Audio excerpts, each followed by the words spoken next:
بسم اللہ الرحمن الرحیم۔ السلام علیکم ناظرین، اس ٹائم سوشل میڈیا میں سب سے زیادہ کہ میں یہ کہہ سکتا ہوں کہ جتنے بھی بڑے صحافی ہیں، نام نہاد لبرل صحافی، وہ مرزا محمد علی جہلمی کے حق میں ویڈیو بنا رہے ہیں، کیونکہ مرزا محمد جہلمی کے خلاف اسلامی نظریاتی کونسل کا جو فیصلہ آیا ہے وہ اس کے خلاف ہے۔ انہوں نے اس کو گستاخ قرار دے دیا۔ اچھا، گستاخ تو وہ مرزا جہلمی کو قرار دے دیا اسلامی کونسل نے، لیکن تکلیف سب سے زیادہ مرزا جہلمی کے جتنے بھی صحافی ہیں، ان کے سپورٹر ہیں، ان کو ہو رہی ہے۔ میں نے اس کے اوپر سوچا ہے کہ تھوڑا ہٹ کے ایک ویڈیو بناؤں، کیونکہ کسی کو سمجھانے کے لیے تھوڑی مثال دینی پڑتی ہے۔ میں یہ سمجھتا ہوں کہ مرزا جہلمی جیت گیا ہے۔ اسلامی نظریاتی کونسل کا جو فیصلہ آیا ہے وہ مرزا محمد جہلمی جیت گیا ہے، ٹھیک ہے نا۔ اور عوام کو سمجھانا بھی بہت ضروری ہے، مثال دے کے سمجھانا بہت ضروری ہے کہ وہ جیت کیسے گیا ہے۔ ناظرین، جس مقصد کے لیے مرزا جہلمی کو لایا گیا وہ، یا جس مقصد کے لیے وہ آیا، تو وہ ایک 10x10 کے کمرے میں بیٹھ کے وہ اپنا کام کر گیا۔ وہ کام اس لیے کر گیا کہ مرزا جہلمی کے جو فالوور ہیں وہ تو اس کو سپورٹ کر رہے ہیں کیونکہ اس کے فالوور ہیں، لیکن جو مرزا جہلمی کے ناقدین ہیں، جو اس کے خلاف ہیں، وہ بھی مرزا جہلمی کے حق میں آ گئے۔ تو یقیناً یہ مرزا جہلمی کی جیت ہے۔ وہ اپنا فتنہ پھیلانے میں کامیاب ہو گیا، اس نے اپنی جڑیں مضبوط کر دیں۔ لیکن الحمدللہ کہ جو پاکستان کے علماء کرام ہیں، جو علماء حق ہیں، وہ یہ نہیں دیکھتے کہ وہ کتنا مشہور ہے یا کتنے اس کو چاہنے والے ہیں، وہ دیکھتے ہیں کام کہ وہ کام کیسا کر رہا ہے۔ ناظرین، مرزا جہلمی نے جو گستاخی کی، اس گستاخی کے حوالے سے میرا جواب ان لوگوں کو ہے کہ جو یہ کہتے ہیں کہ مرزا جہلمی نے گستاخی نہیں کی یا مرزا جہلمی کی غلطی نہیں ہے۔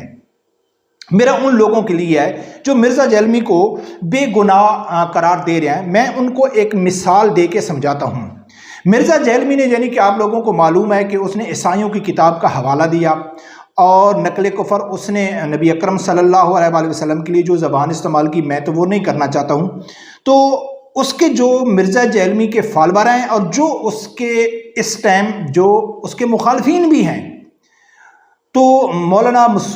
طارق مسعود جیسا آدمی ہو گیا، ارشاد بھٹی جیسا آدمی ہو گیا، عمران ریاض جیسا آدمی ہو گیا، پی ٹی آئی کے ٹویٹر کے اوپر بہت بڑے جو مرزا جہلمی کو عمران خان کی وجہ سے گالی نکال رہے تھے، لیکن اب وہ مرزا جہلمی کے ساتھ کھڑے ہیں۔ تو یہ میری ویڈیو خاص کر ان لوگوں کے لیے ہے،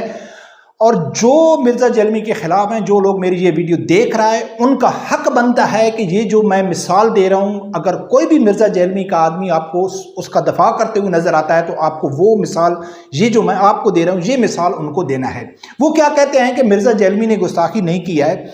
وہ تو اس نے نقل کیا ہے عیسائیوں کی کتاب کا۔ اس کا چھوٹا سا میں آپ لوگوں کو ایک مثال دیتا ہوں۔ فرض کریں میں یہ الفاظ ان کے لیے دہرا رہا ہوں کہ جو مرزا جہلمی کے حق میں ہیں۔ آپ سمجھتے ہیں کہ مرزا جہلمی بے قصور ہے، تو میری آپ لوگوں کے لیے یہ مثال ہے کہ ایک بہت بڑا سٹیج ہے اور اس کے آگے لاکھوں کی تعداد میں لوگ بیٹھا ہوا ہے، اور باری باری لوگ آ رہے ہیں، تعریف کر رہے ہیں، تقریریں کر رہے ہیں۔ کس کے لیے؟ آپ کی ماں کے لیے کہ یار یہ جو شخص کھڑا ہے، اس کی ماں بہت نیک تھی، بہت پرہیزگار تھی، رحم دل تھی، بہت کہ کام اچھے کرتی تھی۔ سب لوگ آتا ہے، آپ کی ماں کی تعریف کر کے چلا جاتا ہے، لاکھوں کی تعداد میں لوگ سن رہے ہیں۔ لیکن اس میں ایک آدمی آتا ہے اور وہ کہتا ہے کہ بھائی اس کی ماں بہت اچھی تھی، سب لوگ تعریفیں کر رہے ہیں، لیکن یہ جو فلاں لوگ ہیں وہ کہتے ہیں کہ اس کی ماں ایک بدکار بدچلن عورت تھی۔ اپنے ایمان سے سوچو کہ آپ کو کتنی تکلیف ہوگی، آپ کے دل میں کیا گزرے گی، آپ کیا کہیں گے؟ اچھا، وہ ہے یا نہیں ہے، انہوں نے لکھا ہے یا نہیں لکھا ہے؟ سب سے پہلے آپ کے دل میں آئے گا کہ بغیرت انسان اس بڑے مجمع میں، جہاں میری ماں کی تعریف ہو رہی ہے، جہاں لاکھوں کی تعداد میں لوگ دے رہے ہیں، آپ کو یہاں یہ بکواس کرنا ضروری تھا؟ کہ سب لوگ تعریف کر رہے ہیں اور آپ کہتے ہیں کہ یار اچھی وہ بہت تھی، لیکن فلاں لوگ کہتے ہیں کہ یار اس کی ماں بدکار بدچلن تھی۔ اچھا، پہلی تو بات ہے کہ اگر فلاں لوگ کہتے بھی تھے تب بھی اس کو ایسے میں نہیں بولنا چاہیے تھا،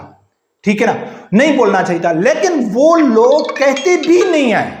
ان لوگوں نے ایسا کہا بھی نہیں، اور اس نے آ کے یہاں کہہ دیا، تو اس سے کیا مراد ہے؟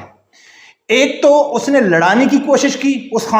طبقے کے ساتھ، دوسرا جب انہوں نے لکھا ہی نہیں ہے تو اس نے اپنے الفاظ دہرائے، اس لیے اس کو گستاخ ٹھہرایا گیا۔ لیکن مجھے حیرانگی اس چیز کے اوپر ہوتی ہے کہ جو مرزا جہلمی کے سیاسی طور پر اور نظریاتی طور پر یعنی کہ اسلامی مذہبی طور پر جو بھی خلاف ہیں، وہ بھی مرزا جہلمی کے طارق مسعود جیسا آدمی کہتا ہے کہ جی نقل کفر اس نے تو نقل کیا ہے، لیکن یہ نہیں کہتے ہیں کہ بھائی اس نے نقل کرنے کے لیے، یہ کہتے ہیں کہ یار اس کو یہ الفاظ نہیں دہرانے چاہیے تھے، لیکن اس نے جھوٹ بولا ہے کہ وہ لوگ نبی اکرم صلی اللہ علیہ وسلم کے لیے ایسے کہتے ہیں۔ تو اس لیے میں نے آپ کو مثال دے کے سمجھایا ہے کہ بھرے مجمع میں اگر کوئی آپ کہہ دے کہ آپ کی ماں بہت اچھی ہے اور ایک شخص اٹھے وہ کہتے ہیں کہ فلاں لوگ کہتا ہے کہ تیری ماں بدکار بدچلن ہے، تو آپ کو کتنی تکلیف ہوگی۔ لیکن نبی اکرم صلی اللہ علیہ وسلم کے لیے جب یہ الفاظ استعمال کیے گئے، جب ہم یہ دعویٰ کرتے ہیں کہ ہماری سب جان مال دولت ماں باپ سب نبی اکرم صلی اللہ علیہ وسلم کے اوپر قربان، سب سے زیادہ جو عزت ہے ماں باپ سب سے زیادہ جو عزت ہے وہ نبی اکرم صلی اللہ علیہ وسلم کے لیے، لیکن آپ کی ماں کے لیے اگر کوئی یہ لفظ استعمال کرے تو آپ کے تن من کپڑوں کو آگ لگ جائے گی۔ لیکن اس شخص نے نبی اکرم صلی اللہ علیہ وسلم کی لفظ استعمال کیے اور آپ کہتے ہیں نہیں نہیں یار آپ اس کے حق میں پوسٹیں کر رہے ہیں، اس کو سپورٹ کر رہے ہیں، ٹھیک ہے، اور دلیل کیا دے رہے ہیں، ثبوت کیا دے رہے ہیں کہ یار وہ تو ارشاد بھٹی جیسا میرے منہ سے کچھ لفظ نکلے گا کہ جی وہ درود شریف پڑھتا ہے، وہ نماز پڑھتا ہے، وہ عالم دین ہے۔ اور ظالموں، پھر آپ تو عبداللہ ابن ابی کو بھی بہت بڑا صحابی مانیں گے، بہت بڑا اس کو ولی مانیں گے کہ وہ تو نبی اکرم صلی اللہ علیہ وسلم کے پیچھے نماز پڑھتا تھا، ان کی محفل میں بیٹھا تھا، لیکن منافقین تھا، رئیس المنافقین تھا۔ تو کیا آپ کی نظر میں کسی کو اچھا ثابت کرنے کے لیے یہ دلیل ہے کہ وہ نماز پڑھتا تھا یا روزے؟ مرزا جو بڑا مرزا ہے قادیانی، وہ تو بھی بہت بڑا عالم دین تھا نا، کسی کو معلوم ہے وہ کتنا بڑا عالم دین تھا، لیکن وہ بھٹک گیا، ٹھیک ہے۔ تو یہ ان لوگوں کے لیے ہے کہ جو لوگ کہتے ہیں کہ مرزا جہلمی بے قصور ہے، ہماری نظر میں وہ بے قصور نہیں ہے، اور اسلامی نظریاتی کونسل کا جو فیصلہ آیا ہے بہت زبردست فیصلہ آیا ہے، اور مرزا جہلمی جیت اس لیے گیا ہے کہ وہ آپ پھانسی بھی چڑھ جائے مر بھی جائے، لیکن اس نے اپنی گندی نسل جو بنانی تھی وہ بنا لی ہے۔ رب پروردگار سے یہی دعا ہے اللہ تعالیٰ میرے سمیت ہر آدمی کو حق ساتھ سننے کی اور اس کے ساتھ کھڑے ہونے کی توفیق عطا فرمائے۔ اللہ